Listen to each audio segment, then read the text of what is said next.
যাবে বাপি? হ্যাঁ, প্রথমে আপনার নাম বলেন আর পরিচয় বলেন, আপনার সংগঠনে কি পোস্টে আছেন বলেন।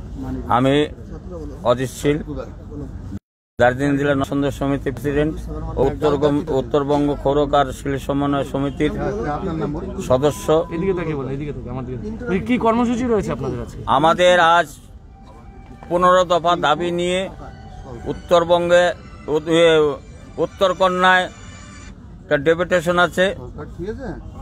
এই নিয়েই আজকে আমরা উত্তরকন্যা অভিযান রাখছি। কি কি দাবি রয়েছে মূলত? তার মধ্যে বিশেষ দাবি হচ্ছে আমাদের উত্তরবঙ্গের নাপিত পরিষদ উন্নয়ন পরিষদ গঠন করতে হবে ও নাপিতদের অবিলম্বে ওবিসি প্রদান করতে হবে। ঠাকুর পদবী নাপিতদের ওবিসি প্রদান করতে হবে। ওবিসি শংসাপত্র প্রদানে হয়রানি বন্ধ করতে হবে। গরিব ক্ষৌরকারদের কাজের সরঞ্জাম অনুদান দিতে হবে। ক্ষৌরকারদের রূপ শিল্প হিসাবে ঘোষণা করতে হবে। ক্ষৌরকর্মীদের সহজ শর্তে ব্যাংক ঋণ প্রদান করতে হবে। একটা দাবি ওখানে মূলত করেছেন যে আপনাদেরকে 10,000 টাকা ভাতা দিতে হবে। হ্যাঁ, কেন হঠাৎ করে এই দাবিটা?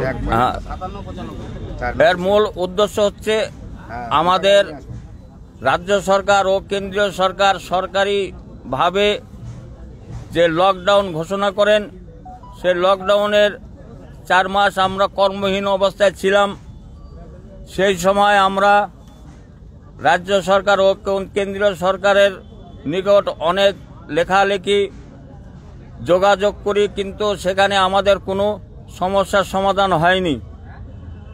সেই মতো অবস্থায় আমরা দিন গুর্জান করেছি। যেরকম কারোর ঘরের সোনা গয়না হাড়ি কড়াই বিক্রি করে আমাদেরকে সংসার চালাতে হয়েছে। এমনকি মহাজনের থেকে চড়া সুদে টাকা নিয়ে আমাদের সংসার পরিচালনা করতে হয়েছে।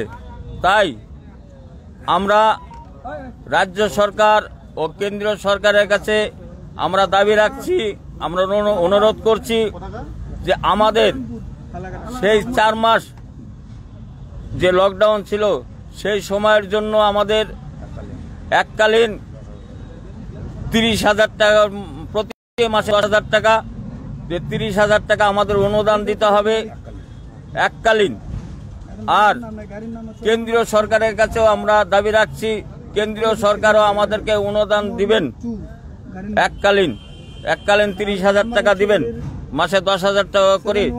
তার কারণ আজকে কেন্দ্রীয় সরকার, আমাদের যে কেন্দ্রীয় সরকারের যে প্রধানমন্ত্রী নরেন্দ্র মোদী, উনিও আজকে দেখবেন, আপনারা লক্ষ্য করবেন যে উনিও চুল দাড়ি কাটা বন্ধ করে দিচ্ছেন। ওনার দেখা দেখি বা এইরকম ভয়ে, যেমন উনি ভীতু, এরকম অনেক আমাদের খরিদ্দার আছে যারা নাকি ভয় পান, সেলুনে আসতে ভয় পান।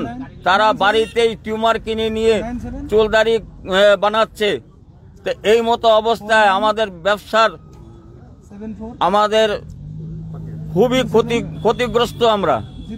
তাই আমরা কেন্দ্রীয় সরকারের কাছে আমরা আবেদন রাখছি যে এককালীন আমাদেরকে 30,000 টাকা, প্রতি মাসে 10,000 টাকা, এককালীন 30,000 টাকা আমাদেরকে অনুদান দেওয়া হোক। অভিযানকে কেন্দ্র করে যে পুলিশ নিরাপত্তা ব্যবস্থা রয়েছে, তো সেই জায়গায় কি করবেন আপনারা, কিভাবে এগোবেন উত্তরকন্যা অবধি? আমরা শান্তি শৃঙ্খলা বজায় রাখবো, বজায় রেখে আমরা আগাবো।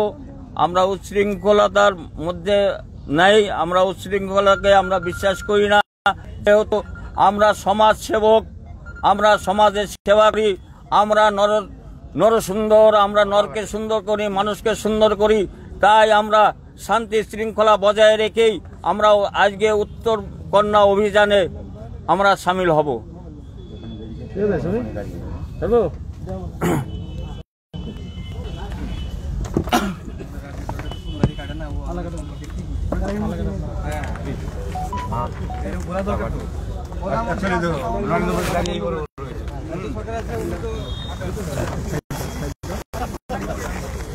উত্তরবঙ্গ ক্ষৌরকার শিল সমন্বয় সমিতির পক্ষ থেকে আজকে উত্তরকন্যা অভিযানটা কেন হতে, তারা কি দাবিতে উত্তরকন্যা অভিযান করবেন বলে আজ ভেবেছেন, এই সমস্ত বিষয় আমরা কিন্তু জেনে নিলাম তাদের সংগঠনের সদস্যের কাছ থেকে।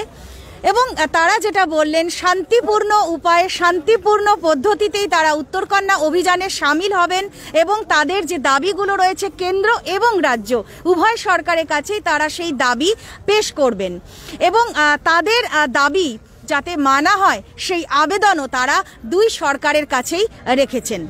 ধন্যবাদ।